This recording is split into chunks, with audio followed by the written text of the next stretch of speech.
So, I'm excited to welcome our next speaker, our student speaker, who was chosen through a very, very special process.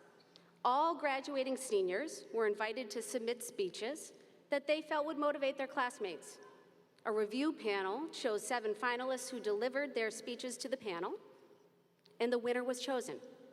And now, here to deliver the graduating senior address is music production and engineering major,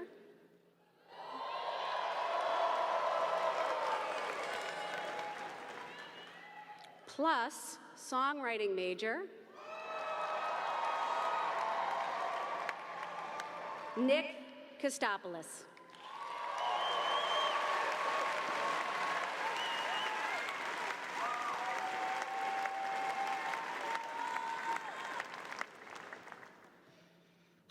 Good morning.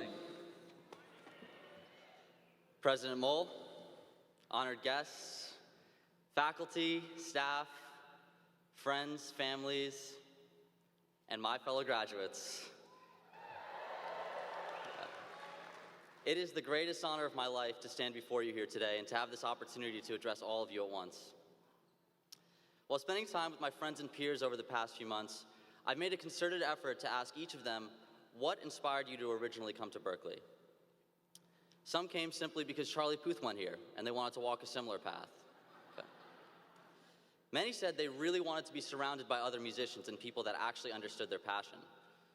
One friend found Berklee's website through an ad, and while scrolling through it, began to cry profusely because they couldn't believe a place like Berklee even existed.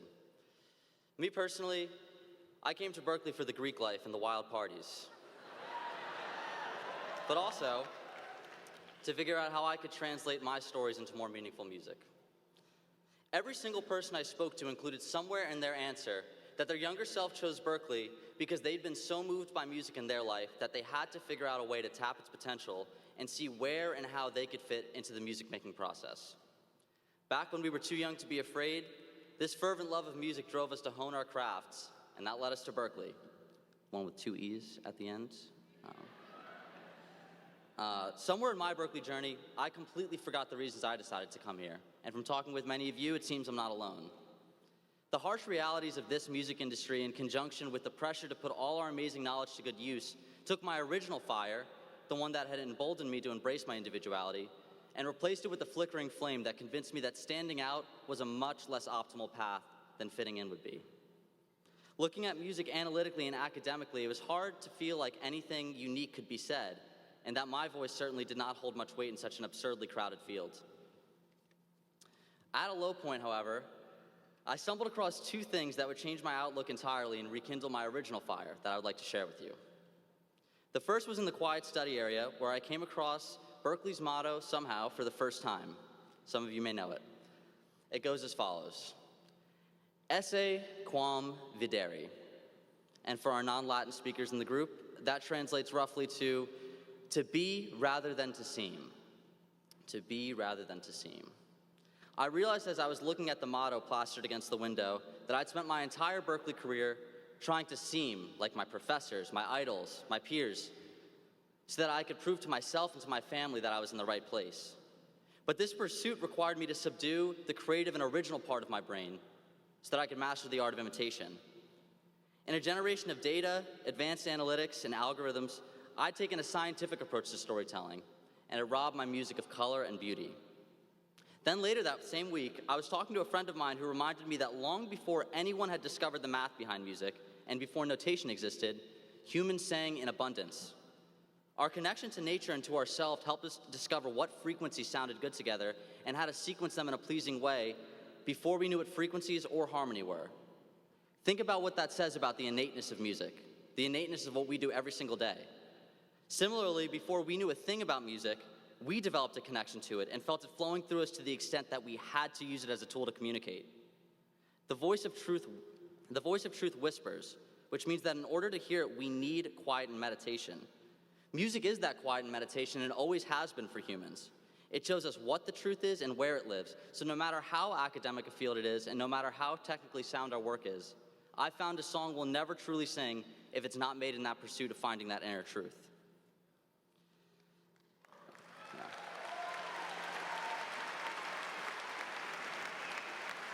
Fellow graduates, I know there is so much pressure to use all of what we've learned to make great music. But we have to remember there is no pressure to do anything with what we've learned, but to tell the world the truth about what it's like to be us as individuals. The wide array of our personal stories will serve to contextualize the larger human story, and that will deliver us one step closer to the truth of our connectedness.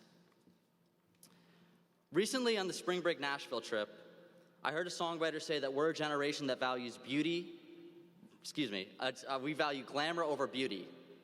The difference between glamour and beauty is the same difference to me as seeming and being. It's only 2023 and music made by artificial intelligence is already a reality. But this does not concern me and it should not concern you. For AI can replicate glamour, but it will never be able to create beauty. For beauty, yes.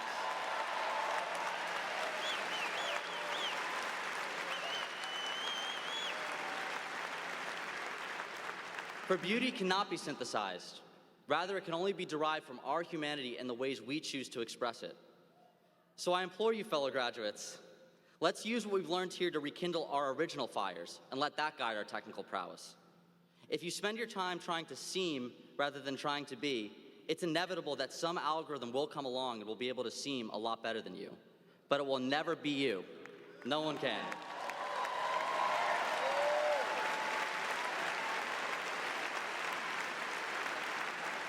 I know the world that awaits us is hungry for something new and original. And so as long as we aspire to create beauty rather than glamour, I know it'll work out just fine.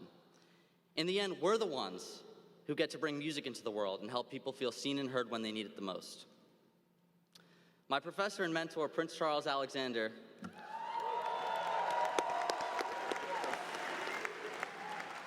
PC reminded my class one time that we did not come here for a career in music, but rather a musical life. And for the rest of our lives, when we need to find the truth, we need to discover it or uncover it, music will be there for us. And for that, we are the luckiest people in the world.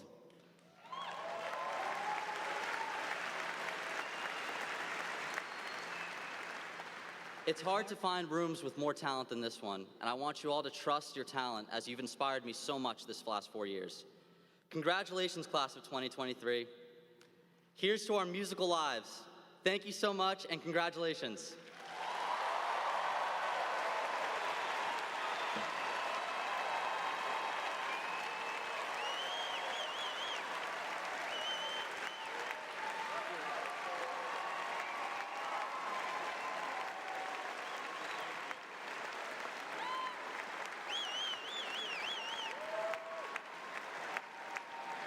One more time for Nick and all.